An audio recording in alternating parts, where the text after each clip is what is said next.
ব্যক্তিগত কোনো হয়তো সমস্যা থাকতে পারে, আমি জানি না ঠিক কেন উনি প্রত্যাহার করলেন। কারণ আমাদের কি বলবো, সর্ববৃহৎ পৃথিবীর পার্টি না কথা বলে তো নিশ্চয়ই করেননি। হঠাৎ করে কেনই বা উনি প্রত্যাহার করছেন এটা আমি বলতে পারবো না। আমি বাইরেও রয়েছি, মথুরাপুরে।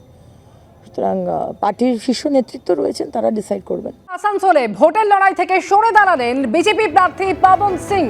গতকাল প্রার্থী ঘোষণা আর আজই সরে দাঁড়ালেন ভোজপুরি শিল্পী পবন। ব্যক্তিগত কারণ দেখে প্রার্থী পদ থেকে সরলেন তিনি। পবনকে প্রার্থী করার পর থেকে বাংলা বিদ্বেষী বলে লাগাতার আক্রমণ করছিল তৃণমূল। কথা বলবো এই মুহূর্তে বিজেন্দ্র সিংহ প্রতিনিধি রয়েছেন টেলিফোন লাইনে। বিজেন্দ্র, প্রার্থী হিসেবে পবন সিং এর নাম ঘোষণা হওয়ার পর থেকে তৃণমূলের বাংলা বিদ্বেষী বলে একের পর এক আক্রমণ, একের পর এক পোস্ট, এবং তারপরেই ভোটের লড়াই থেকে সরে দাঁড়ানোর সিদ্ধান্ত। যদিও তিনি নিজে কি জানাচ্ছেন এর কারণ হিসেবে? দেখো, আমি তো যেটাতে উল্লে টিএমসি আপত্তি করছিল সোশ্যাল মিডিয়াতে এবং বাইরে তারা বক্তব্য রাখছিলেন, কিন্তু বিজেপির ভেতর থেকে প্রশ্ন উঠছিল কি পবন সিংকে কেন প্রার্থী করা হয়েছে। যেহেতু তার অনেক গান এবং ভিডিওগুলো সোশ্যাল মিডিয়াতে রয়েছে, ইউটিউবে রয়েছে, সেসবে বাংলা সম্পর্কে কিছু তিনি যে গানগুলো করেছেন সেটাতেই আপত্তি করা হচ্ছিল। এবং সেই ক্ষেত্রে আমরা দেখলাম গতকাল থেকে বাবুল সুপ্রিয়, যিনি 2014-2019-এ বিজেপি প্রার্থী সেখান থেকে জয়ী হয়েছিলেন, তিনি পোস্ট করেছিলেন তার কিছু স্ক্রিনশট নিয়ে কি এই ধরনের তিনি গান করেছিলেন, তাকে বিজেপি প্রার্থী করা হয়েছে। বাবুল সুপ্রিয়কে প্রশ্নগুলো তুলেছিলেন। তারপর আমরা দেখলাম বিজেপির ভেতর থেকে অনেক সোশ্যাল মিডিয়া ইনফ্লুয়েন্সার যারা রয়েছেন তারা গতকাল থেকেই কেন্দ্রীয় নেতৃত্বের কাছে টুইট করছিলেন বা সোশ্যাল মিডিয়া পোস্ট করছিলেন পবন সিংকে যেন রিকনসিডার করা হয়, তাকে যেন সেখান থেকে প্রার্থী পদ থেকে সরিয়ে নেওয়া হয়। তথাগত রায়, প্রাক্তন রাজ্য সভাপতি বিজেপির, তিনি জেপি নাড্ডা এবং অমিত শাহর কাছে অ্যাপিল করেছিলেন সোশ্যাল মিডিয়াতে কি পবন সিংকে যেন সেখান থেকে প্রার্থী না করা হয়। একটা ভুল হতেই পারে, সেক্ষেত্রে সেটাকে শুধরানোর জন্য তিনি অ্যাপিল করেছিলেন কেন্দ্রীয় নেতৃত্বের কাছে।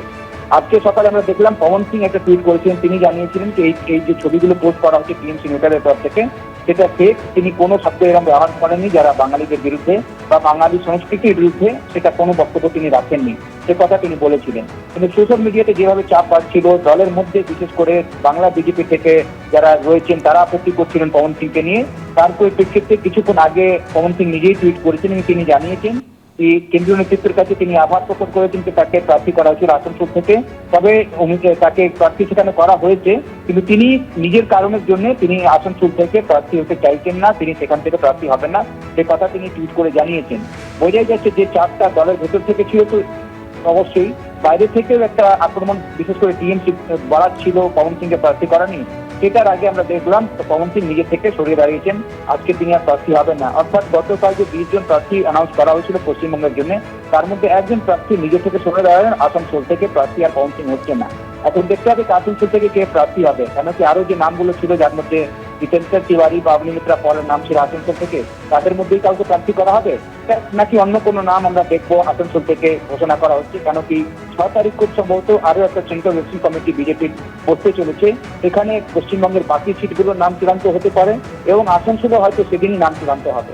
এবং পবন সিং এর কি হবে সেটা দেখার বিষয়, কেন কি পবন সিং এর আগে বিহারের আরা থেকে তিনি বিজেপি থেকে টিকিট চাইছিলেন। আরা থেকে আমাদের মনে রাখতে হবে আর.কে সিং, যিনি কেন্দ্রের মন্ত্রী, তিনি সেখান থেকে গতবার লোকসভায় জয়ী হয়েছিলেন।